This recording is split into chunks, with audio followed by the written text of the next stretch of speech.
the International Day of Peace, and it's day 94 of the 99 Days of Peace through Unity. And it's my great honor, and I'm very, very excited to be sitting down to have this very deep and important conversation at this time. Human security. This is the many dimensions of human security, from the deepest personal to the global, with Jonathan Granoff and Deepak Chopra. Deepak, it's great to see you again. Welcome to Peace Week. Thank you, Ben. Thank you. It's great Jonathan to be Granoff from the Global Security Institute. Welcome, brother. Thank This you, Ben. this conversation is something we've been really, really looking forward to. Almost the re-expansion of the definition of what human security could mean, might mean, and perhaps ought to mean. Humanity is making itself an endangered species. Change is needed, and human security is the direct, accurate, and needed framework to generate that change.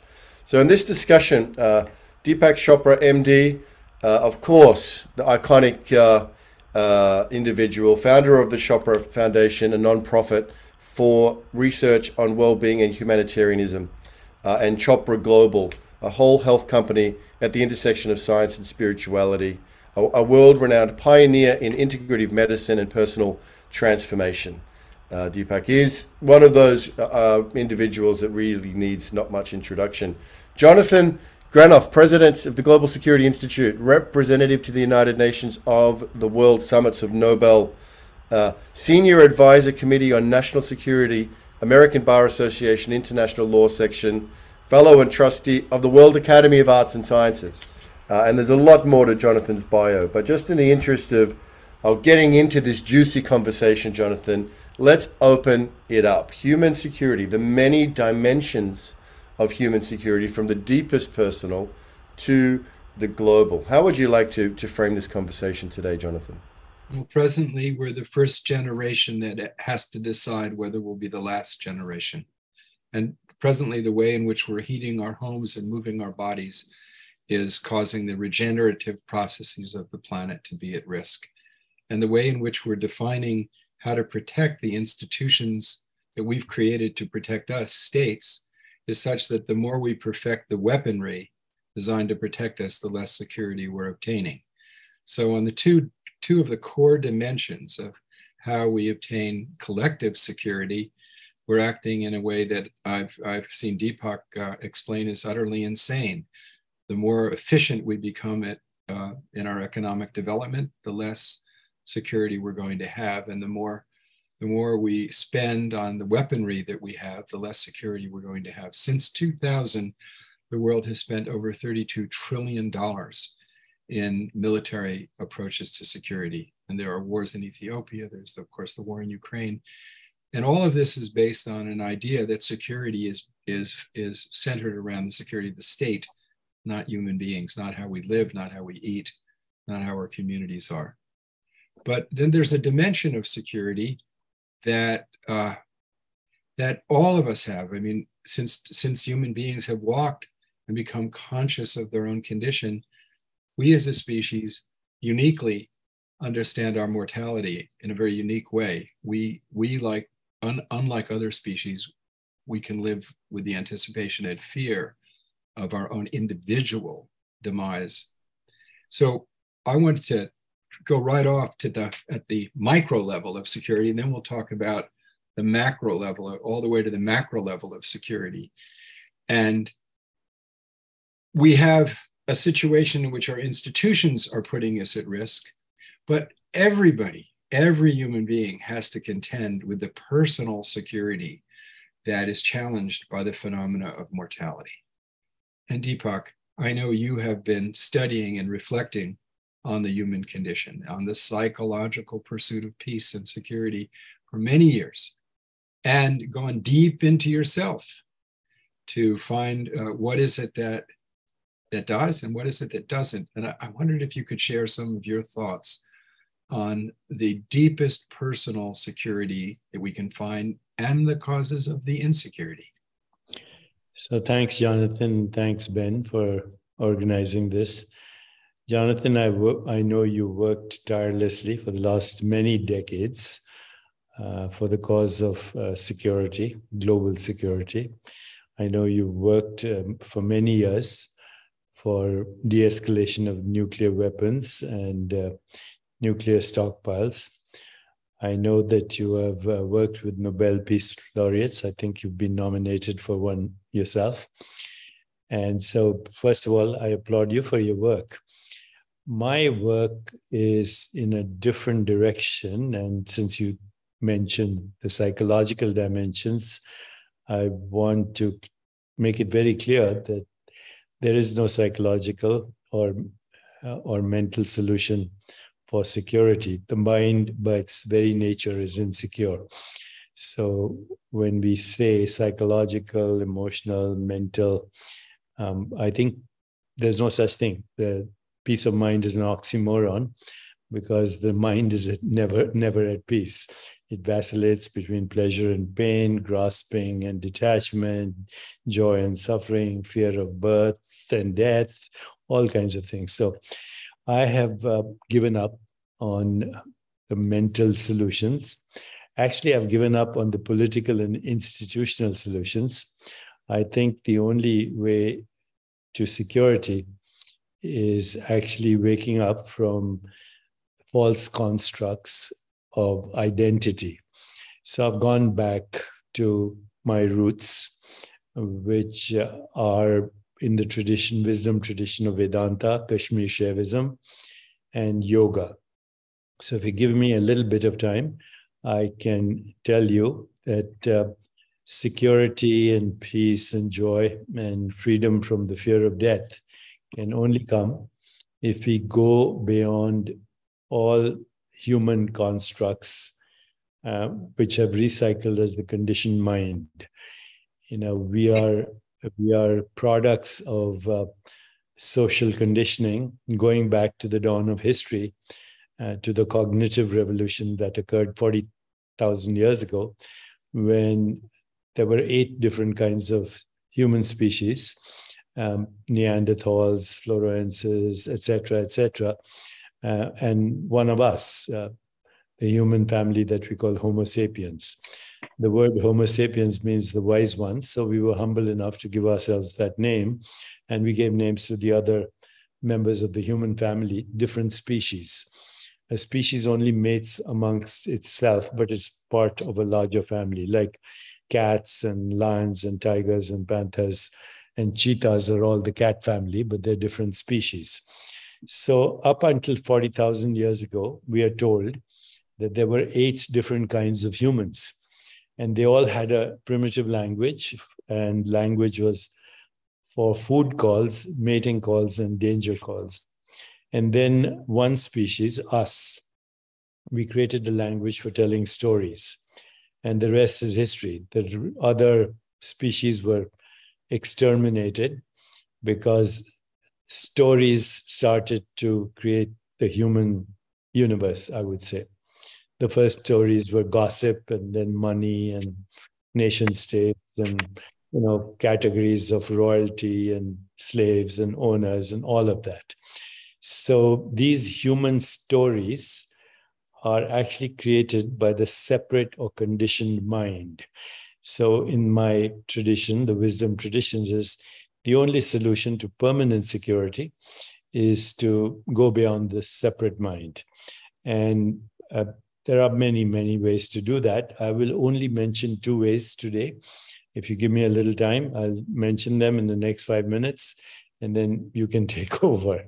So in the tradition of yoga, there are 8 limbs to waking up from our provisional separate identity, which is full of fear, anxiety, anger, hostility, guilt, shame, and depression. This is the separate conditioned mind. And this mind has been recycling for 40,000 years. So don't think this is going to be an easy task to take away, 40,000 years of conditioning, which has not only recycled, but actually now we have a situation where we have the tribal separate mind and modern capacities, including nuclear weapons, and therefore the immediate threat of extinction. And you said this might be the last species to see its own extinction, or something, first species to see its own extinction. So without going into the 8 limbs of yoga, I just want to talk about the first 2. and they are called yama and niyama. Yama is principles of social intelligence, and niyama is principles of personal intelligence. Okay, so social and personal intelligence. There are 5 niyamas and there are 5 niyamas, 5 principles of social intelligence and 5 principles of personal intelligence. So let's go with each of them. The first niyama, which is the most important, by the way, right up your alley, is called ahimsa. Ahimsa is usually translated as non-violence, but it actually means the peace presence, peace presence. And Patanjali, the author of the original 8 limbs of yoga, Yoga Sutras of Patanjali, he says, when you are established in peace presence or ahimsa, then all beings cease to feel hostility. All beings, not just human beings, but all beings. So you see all these pictures, in Christianity, the lion shall lie with the lamb. And so when the great sages are established in ahimsa, all is peaceful. Nature is peaceful, animals are peaceful, and humans are peaceful, and all sentient beings are peaceful, not by what they say or do, but by their presence. So cultivating peace presence and going beyond the conditioned mind, which we call transcendence, is the first principle. When people find this transcendence as the presence of their own being, then they have the spontaneous emergence of Platonic values like truth, goodness, beauty, harmony, empathy, compassion, love, joy, equanimity. And they also lose the fear of death. So because they get in touch with that part of themselves, which is beyond time. The second principle in the same niyama is called satya. Satya means truth, and there are 2 kinds of truth: relative truth, which is a point of view, and absolute truth, which includes all points of view. So if you look at the teachings of the Buddha, he says right perspective is either no perspective or all perspectives. And that says it all. We are all looking through a perceptual window that has cognitive and perceptual constraints to knowing absolute truth, which is infinite possibilities, infinite creativity, self-regulation, self-evolution, and non-local correlation, which we call synchronicity. So that's satya, truth. The third niyama is asteya. Asteya means non-grasping. When you grasp, you are in scarcity consciousness.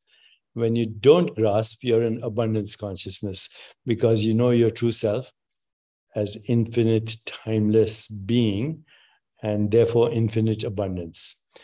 The fourth niyama is brahmacharya, which is usually translated as celibacy by spiritual traditions, but it means the appropriate use of sexual and spiritual energy, which are the same. They're the creative energy of the universe. And the last, asteya actually is non-covetousness. And aparigraha, the last one, is non-grasping. So asteya is you don't covet other people's success. These are the 5 niyamas, and then there are 5 yamas. Shauch, which is mental and physical hygiene and cleanliness. Santosh, which is contentment. Tapas, which is regular spiritual practice. Swadhyaya, which is self-study, knowing yourself as a physical body, energetic body, emotional body, intellectual body, ego identity, but then the bliss body, which is behind the karmic body, which has no stories.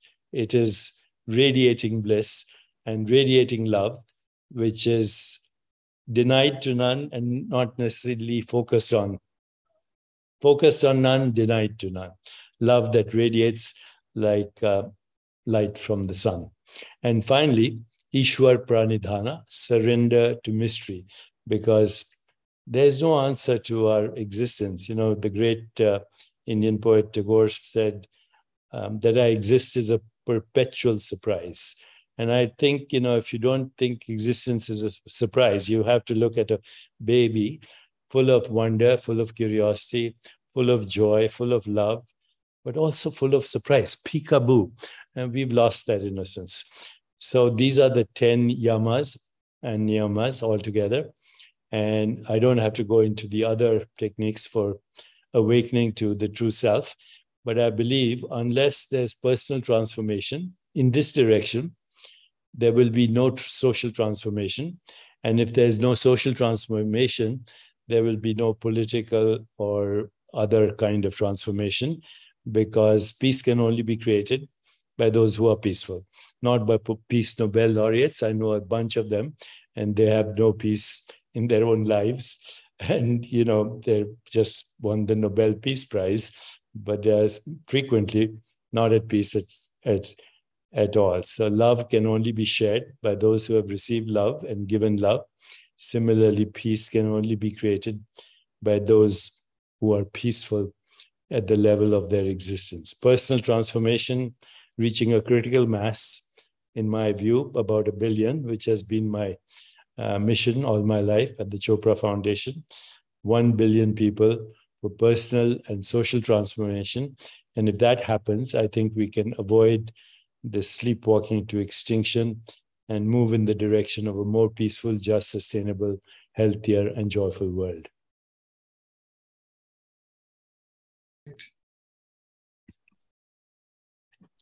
I accept everything you said. And I'm going to stay within your tradition because I think there's plenty in there. So in the Upanishads, it says the world is one family. Mm-hmm. And never before has that admonition to perceive the unity of the human family, which has always been a spiritual admonition.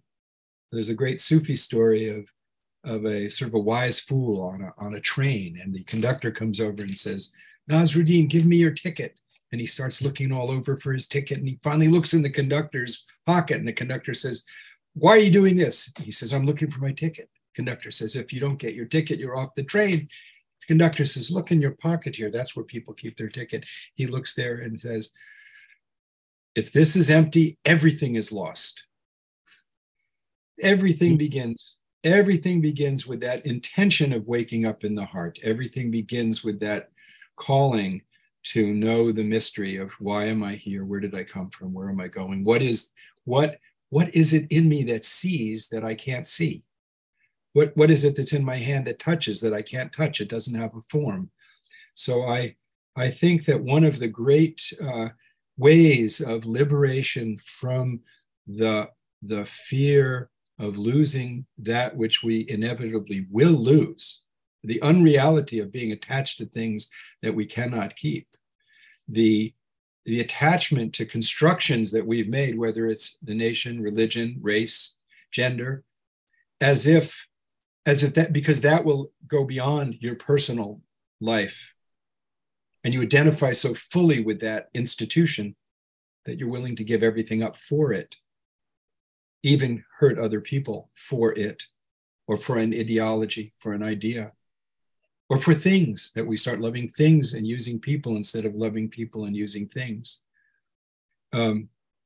One of the methods in the tradition that you've been alluding to, Deepak, is Dharma yoga, is the yoga of service, is the way of service that arises from compassion for the suffering of others, is that state in which one realizes the great value of the open heart, of feeling fully human, and then bringing that into action.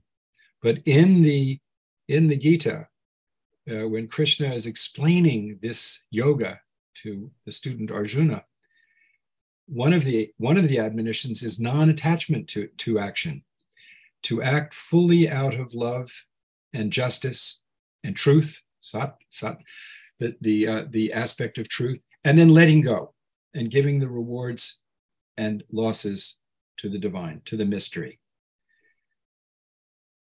One of the key words in the Quran is, in the name of the mysterious power we call God, compassion and mercy, the centrality of compassion, the quality that brings us together, the quality that allows us to feel the joy and suffering of others as being fully human. So I would say that part of this process that you're talking about, Deepak, is our educational institutions centering on cultivating the qualities that make us most fully human, which are compassion and kindness and love and connectivity. Because the pursuit of selfish happiness is an illusion, in my opinion. But the pursuit of action within the concept, within the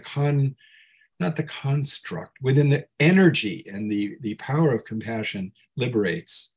I lived with a great Sufi sage, saint actually, and by that, the quality that he named Bawa Muhyiddin was found in the jungles of Sri Lanka. And the aspect that most struck me with him was his unending love and kindness toward every single living thing. That there was a deer that had followed him out of the jungle, and when he sang, the deer would literally, I saw tears come to the deer's eyes. I saw a wild elephant bow down to him, exactly as you were talking about. I've seen that. So it's very real. But it begins with the Upanishads, the world is one family. So in order to stop the killing that wasn't going to end in the 17th century in Central Europe, where people were slaughtering each other in massive numbers over their constructs of whose definition of Jesus' love was better, Protestants and Catholics. We created the modern state. We created states where Catholics would go and states where Protestants would go. And now we've created a situation where, in order to protect these institutions that we've created, in order to give us security, we're generating insecurity. And now there's a unique set of issues that cannot be solved at the level of the nation state. We cannot protect ourselves from pandemics. These viruses are so smart that they realized how to cross borders without passports. The phytoplankton, which is a perfect metaphor for our unity, produces 50 to 70% of our oxygen, depends on the health of the oceans. We can't protect the oceans at the level of the state. We can only do this collectively. We are literally changing the balance of the planet by melting the ice caps, by how we heat our homes and move our bodies about. Or no, we don't, not move our bodies, move big metal objects that we put our bodies in and move them about, such that we are destroying the regenerative processes of nature. And we cannot address that at the level of these institutions we've created. So both, I would say, in a unique moment in history, the spiritual admonition to accept the reality, the truth that the human family is one, and the practical necessity have converged. And I think that the intelligentsia on the planet, the diplomats on the planet, even the business community on the planet has come to realize our intrinsic interconnectedness as never before. In the way when the nation state was created, it couldn't be created until we had Gutenberg creating a printing press that would allow people to speak the same language in Lyon as Paris, because you didn't have a national grammar and a national language. So you could create states with the printing press. Today, Deepak, you're talking to people all over the world with these things in an interconnected way, not an interconnected way as you're calling for, an interconnected way, not the internet. What's his Indra's web? Not that fantastic metaphor of dimension. Indra's web is this beautiful metaphor of this infinite web that has nodes, and each node has a gem, and each gem reflects the whole web. And the gem, of course, represents the center of each of our hearts. And knowing the self reflects the entire web. And the web is such that if you touch one part of the web, the whole web is affected, which is reality. So we have now an external web, in a sense, that brings us together as never before. So it would seem to me that bringing compassion and love into action, that we're in a situation where if we go back to that clear admonition in the Upanishads to see the human family as one, and we start applying the gift of intelligence, not the gift of the wayward mind, but the tool of intelligence in service to meeting human security, in service to meeting human needs, that we could actually have a time of flourishing. We don't have to turn this Vishnu's dream, as they would say, this dream into a nightmare, but we could turn it into a very beautiful dream. And I think that your commitment to causing enough people to wake up to this potential, count me in. Do you think we're going to be able to turn it around in time? Where do you think we are? Okay, I'll respond to, I'll pick up a couple of things you said and then respond to your final question. Can we upgrade the illusion, or can we upgrade the dream? Because it's certainly not a dream right now. It is a nightmare with climate change, with pandemics, with mass migrations, with social economic injustice, with the extinction of species, with eco-destruction, and with war, terrorism, and mechanized death. It's not a dream, it's a nightmare already, but some people do enjoy going to horror movies, so can't complain about that too. But I'll pick up on a couple of things. The world is my family. That's a great start, because that's the fundamental principle of the Upanishads, Vasudev Kutumbukam. And then the cure is, again, everybody hears this word yoga. They think it's going to a yoga studio, which is also an important aspect. I go to a yoga studio every day, but yoga also means union with the source. The word yoga is related to the English word yoke. And so when Jesus says, my yoke is easy and my burden is light, he's talking about yoga. You also mentioned Krishna's admonition to Arjuna. Many people are baffled when they read the Bhagavad Gita, because it's about a battle. It's about a war. It's about the war between good and evil. And I personally feel that that's a misinterpretation. So when Krishna and Arjuna are on the battlefield, and Arjuna, who represents the conditioned mind, and Arjuna, who represents the spirit and all, Krishna has a panic attack, because when he looks across the horizon, he sees all these people who he says, they're my family. They're my family. How can I kill them? And the rest of the Bhagavad Gita is actually Krishna teaching Arjuna how to vanquish the enemy, but the enemy is not out there. What is out there is a reflection of what's in here. So the enemy is our own shadow self. And the way you vanquish the shadow is first you become aware that it is there. The sinner and the saint are both there. There's a saying again in the Upanishads, the sinner and the saint are merely exchanging notes. The saint has a past, the sinner has a future. So first of all, understand that light and darkness go together. If you don't have a shadow, then you're either standing in the darkness, there's no shadow, or the light is above your head, which is you've woken up and there's no shadow either. And then Krishna teaches Arjuna, basically 18 chapters, the 4 yogas. And he starts with the royal yoga, which I started with right now, the Raj Yoga, which has these principles of social and emotional intelligence, but then it immediately goes into how to keep your body energetic and vibrant through asana. Then it goes to more subtler levels, pranayama, how to use breath to regulate your autonomic nervous system. And then it goes into something that's called pratyahara, going inward and exercising interoception, interoceptive awareness. When we were kids, we all learned how to control our bladder and all our bowels, but then we stopped. But the yogic tradition teaches us how to control your heart rate, your digestive system, your bodily organs, to regulate your entire autonomic nervous system. And then the last 3 limbs are Dharana, focused awareness. Dhyan, meditation. Samadhi, transcendence. That's the royal yoga. And Krishna teaches them. Then he teaches them karma yoga. Do what needs to be done. Leave the results to the unknown, because you don't control the results. Then he teaches them bhakti yoga, the yoga of love.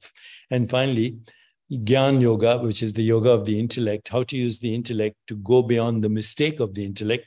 And the mistake of the intellect is subject-object split, which is artificial. Nature is one. The subject and object are both aspects of the movement of the universe. So in 18 chapters, there's an entire solution to what we call insecurity. And in fact, there's a saying, the biggest cause of insecurity is the search for security. The search for security is the biggest cause for insecurity. And the search for insecurity only comes when you are in the divided mind. If you're beyond the divided mind, you don't look for security because you have infinite security. And all your identities have been provisional, you realize. You say, I have a body, which one? You had a body that was a fertilized egg, then it was a zygote, then it was an embryo, then it was a baby, then it was a toddler, then it was, young adult or teenager, the mature adult, old adult, all the way to dusty death. There's no such thing as a body. It's a human construct. And say, where is the body? It has no location. My body has never been in one location, either at a molecular level or an atomic level or as a physical level. Where is the mind? It has no location. The mind is embodied, relational. It's a process that regulates the flow of energy and information in an ecosystem of relationships. So, the idea that there is a body, the idea there's a mind, the idea there's a personality, these are, again, human constructs. Which personality do I have? The one, as a baby, although, it's now said that most people stop their emotional development at the age of 8 years, and predominantly males. And that actually gives you one benefit. You can run for president and you can create havoc in the world as an 8-year-old emotionally developed male. And so, one of the things also that people are talking is, this male archetype, which was amazing for hunter-gatherers, 200 sperm for every egg, has outlived its usefulness. And it's time to invite the divine feminine, the mother energy, the energy of nurturing, of affection, of beauty, of tenderness, the Hera energy, that real spiritual leader and warrior, Aphrodite, beauty and sexuality and anything that is a delight to the senses. What you call Persephone, the alchemist that navigates the underworld of the subconscious mind. Artemis has a connection with nature. Diana, for example, Hestia, the homemaker. When you look at these divine archetypes, I think there's possibility to take the next evolutionary jump. Now, will that happen? Will that not happen? Do we have hope? I think hope is another oxymoron, because hope is a sign of despair. You only have hope when there's despair, otherwise you don't need hope. We need creative solutions. We don't need hope. And creativity can only come if we, again, find our true self, which is infinitely creative. All you have to look at is the abundance of nature and the creativity we see all around us in every life form. And so we have to go beyond hope and despair. And finally, Jonathan, just let's be realistic. We have a telescope out there that is telling us in our collective dream that there are 2 trillion galaxies. There are 700 sextillion stars. There are uncountable trillions of planets. Right now, they're saying 60 billion habitable planets in just the Milky Way galaxy based on the Goldilocks zone. So if a planet is too close to its sun, too hot, no life. Planet is too far, too cold, no life. But within a certain range, and now they're looking at Mars and all this and finding actually organic materials, there may be 60 billion habitable planets in just the Milky Way galaxy. So on scale, planet Earth is not even 1 grain of sand in all the beaches of our Earth. And on this 1 grain of sand in all the beaches, there's one species called Homo sapiens that has the hubris to think it can figure it all out, that we have solutions. If this planet disappeared, no one would notice. No, it would be actually, the other day I went to the beach just to pick up 1 grain of sand, and a little breeze came and it disappeared. And the beach did not notice the disappearance of this 1 grain of sand. So let's not be too self-important, and let's be a little humble.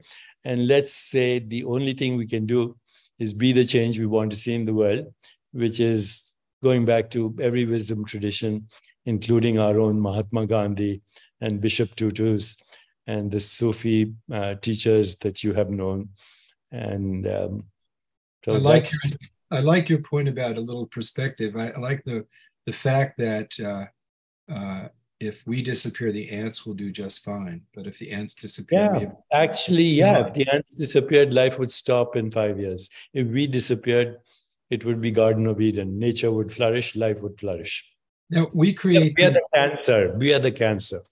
We are the anomaly right now, and we are gouging. We are metastasizing, and we are plundering, and we are polluting. So, from nature's point of it might be good riddance to bad rubbish. The part of us that's doing that is this attachment to the illusory mind as if it were the ultimate reality. Mm-hmm. As Einstein, who transcended that perception and understood the unified field, said that the atomic age has changed everything except our thinking. Because of that, we're drifting toward annihilation. He also did a statement with Bertrand Russell called the Russell-Einstein Manifesto, in which they end it and they say, remember your humanity, forget the rest. And our core humanity is that character that is the true self. It is connected. It is intrinsically beautiful and compassionate. But presently, our institutions are not responding to the wisdom that emerges from that. One of the principles that emerges from that awakened self is the golden rule, is to treat others as one wants to be treated, refrain from hurting others as one wants to be, as one doesn't want to be hurt. In some iteration, and yet our nations, although our diplomats are finding solutions, I'll just take nuclear weapons, for example, we have a lot of steps that allowed us to go from over 65,000 to down to less than 14,000. We know how to get rid of them. And there are many steps that could make us safer, pledging not to use them first, lowering their operational status, and increasing the inspection regime. There are many things that we can do to make us safer that diplomats have negotiated in solemn treaties, but in the corridors of power, an old Roman adage prevails, which is prepare for peace, receive war, prepare for war, receive peace, or peace through overwhelming power and strength. So we're in another arms race now of pledging literally trillions of dollars to modernize the nuclear arsenals. And one of the problems we have is that many people who do feel in their hearts a connection to the community of life are not engaging and using their moral agency to cause our political and social leaders to make the changes that are necessary to protect the environment, to stop the arms race, and to stop our destruction. So I would propose that everybody ask every political leader a couple of questions. What are you doing to end poverty? Today, any compassionate person who's aware of the situation in the world would know that we have over 750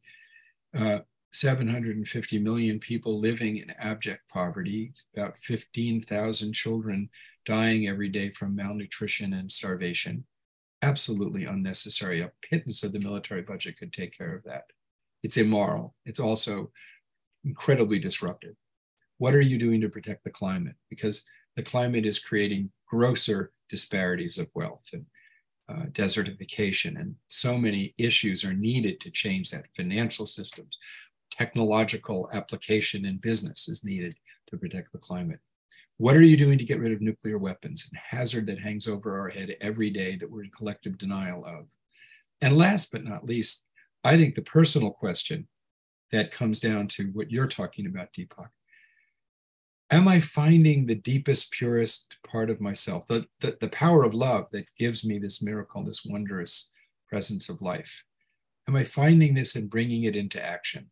Am I courageous enough to let go of the constructions that you pointed out, that mind and desire construct, and really abide in faith in the power of love? Some people are kind of cynical and they say, oh, these are just words and ideals. But I'm reminded as an American that this country was founded on such a principle. We hold these truths to be self-evident, that all men are created equal. And it's certainly not self-evident. And at the time, men without property weren't included, women weren't included, people of color were not included, indigenous people were not included. But we know that behind that admonition is the principle that all lives are created equal, all lives are precious. And that's the principle of justice under the law. The rule of law is awfully important. And it's founded on that principle of equity. And much of the wealth and benefits that we have in this country come from that compass point of justice and clarity.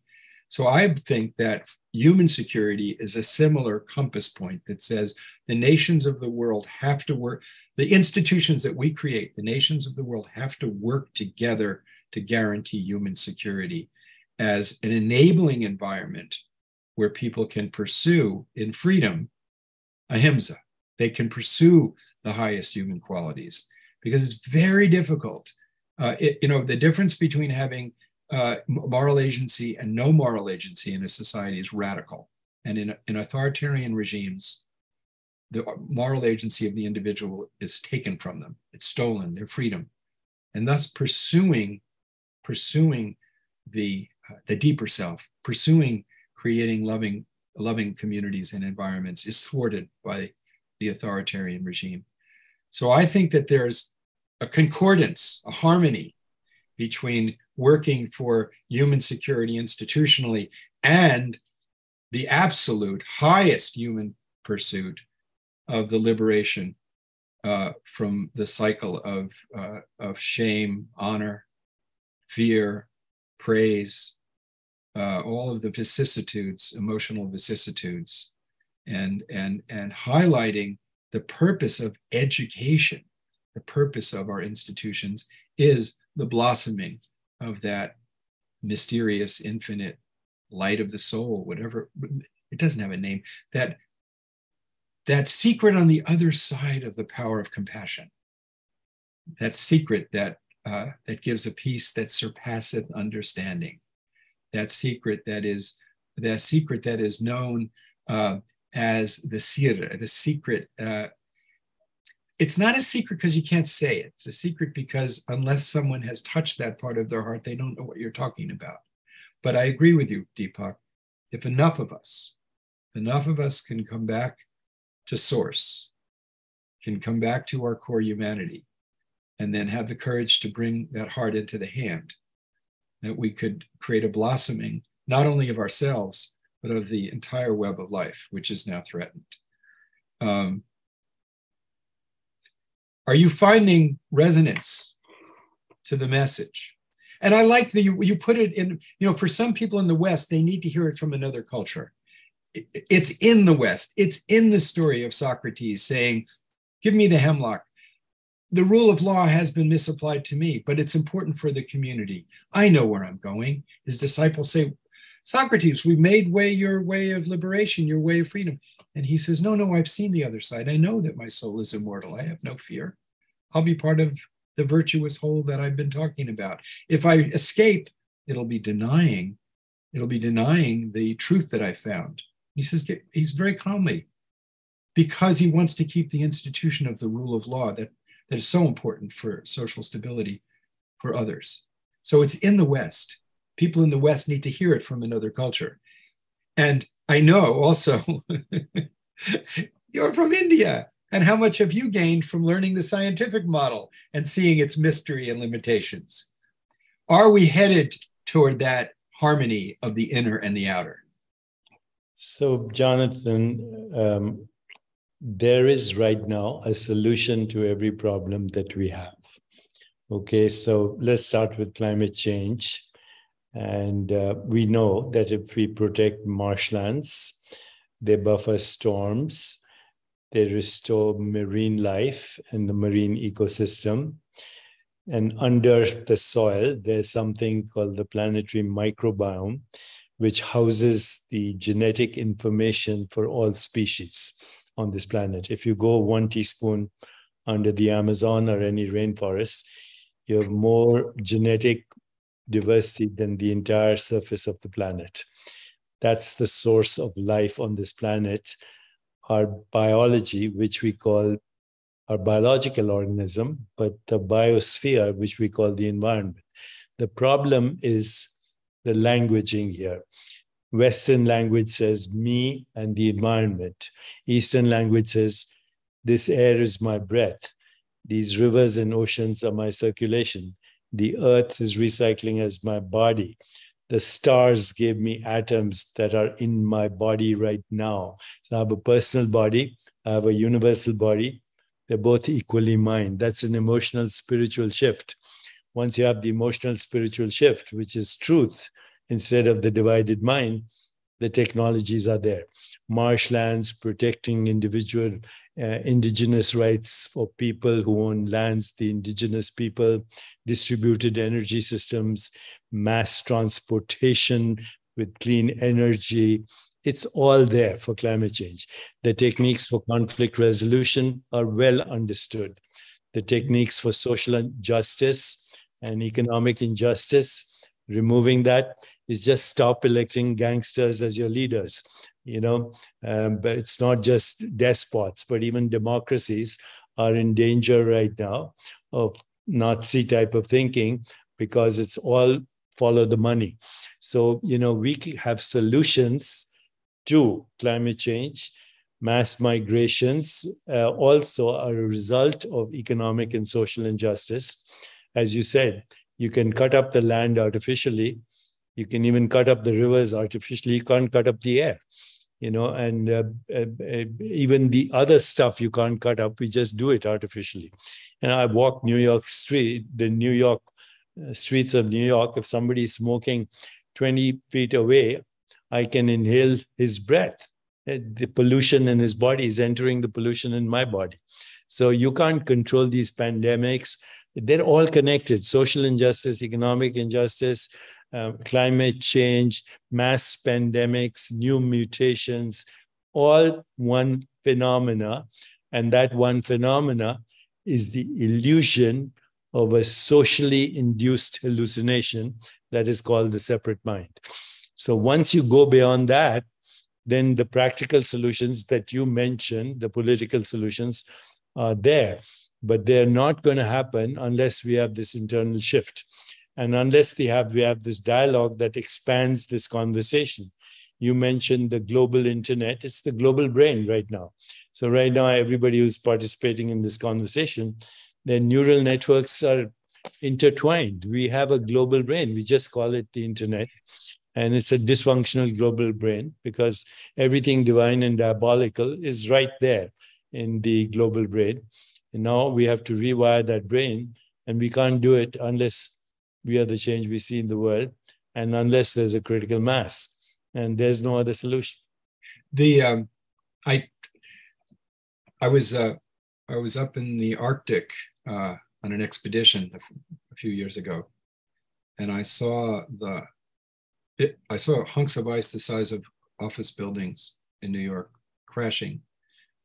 I didn't have a sense of the scale till I saw it. And I was part of an interfaith initiative, and we were there, and we went from there to the shrine with the imams and rabbis and some political leaders too. Went to a shrine of St. Francis. And the motto from one of the Eskimo elders that was with us was that we have developed a technology really based on this idea that we're not part of the whole, that we are a separate, the illusion of being separate, that we develop a technology that can melt the polar ice cap, but we have to apply a technology to melt the heart. And that, I believe that the power for that transformation that helps us realize our interconnectedness beyond the ego illusion or the national illusion or the business illusion. That illusion of being separate starts with the opening of compassion and love in the heart. And I think there's nothing in life without it that has any value. And everything that is within that compassionate heart is transformative, not performative, but transformative. Deepak, I know many people are resonating to your message of waking up. And I know people are resonating to my sort of like mother says, wash your hands before you eat. And I'm saying, remember your humanity, remember your heart. That's where the energy to wake up comes from. Last thing from me, Jonathan, first of all, thanks for sharing all your ideas, which resonate with me a lot, is now that the metaverse is becoming a reality, our foundation is embarked upon creating a metaverse for a more peaceful, just, sustainable, healthier, and joyful world. And we're starting with one statement from Jesus. In my Father's house are many mansions. So these are mansions of our multidimensionality, not only as body, but as energy, but as emotion, as reason, as ego identity, as the body of bliss, and as the body of the universe. So our goal is to create NFTs and in the metaverse where people can design their own house of enlightenment. And these are virtual houses that can be then transformed into real houses, but ultimately our real home, which is the universe. We shall not cease from exploration. And the end of our exploring is to arrive where we started from and know the place for the first time. T.S. Eliot. And so because we are already living in a virtual reality, now we have the capacity through technology and through digital technology. I have always believed that the universe is a digital workshop in the cosmic mind. It's just zeros and ones rearranged to create this amazing illusion that we call the universe, which is already a virtual reality. So the metaverse is going to extend that, and our collective compassion could really help us return to the house of God, the Father's Amen. house that has many mansions.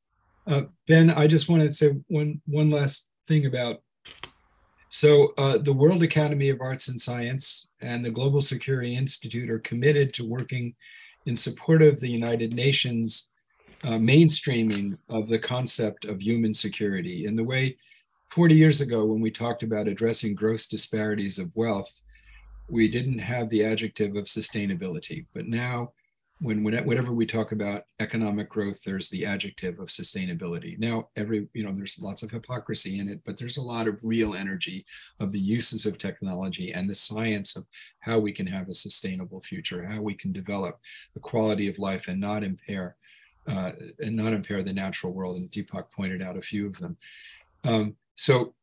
Right now we have an institutional crisis. We're seeing the system collapse in the war in Ukraine, where one country is threatening global annihilation if they don't get what they want.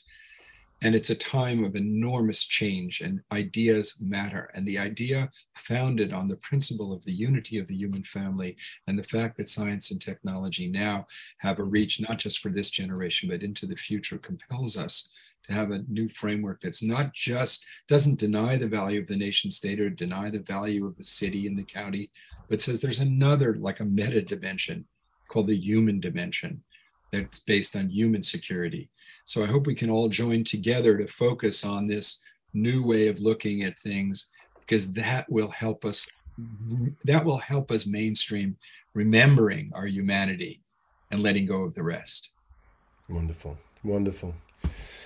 Wonderful. What a privilege to be here as part of this conversation, watching and witnessing two heavyweights intellectually and spiritually going for an uplifting and inspiring and just wonderful stuff there. Keep an eye on this initiative of the World Academy of Arts and Sciences that Jonathan was talking about, reimagining human security. And Deepak, the metaverse idea just sounds so exciting, and we'd love to be a part of helping you get to that 1 billion people, because the time is well and truly upon us. We are witnessing the rising power of civil society and reclaiming our agency and our power. And there is such an infinite diversity of organizations which are coming together with aligned objectives and aligned vectors here. So very, very exciting. There's so much more we can say. One thing I just wanted to point out is the incredible coherence with what's been shared today, with what we're understanding from indigenous wisdom, as well as the emerging scientific understanding and view as well. So there is so much truth here for us to go forward with and walk in beauty and to develop the goodness. So deep bows to you, Deepak, and to you, Jonathan, for being with us today. And we invite your organization to be part of this metaverse and participate in creating these houses of enlightenment globally. We accept. I look forward to that, following up with that. Thank you so much, Deepak. Thank you, Jonathan, for today. Jonathan, great to see you. I will hopefully see you in October in New York City. Much love. Much love, Deepak. Much love, Ben. And much love to this incredible family that you're helping to emerge on the planet with others. That a family that is doing exactly what Deepak is asking us to do, to wake up to that part of us that is without limit and mysterious.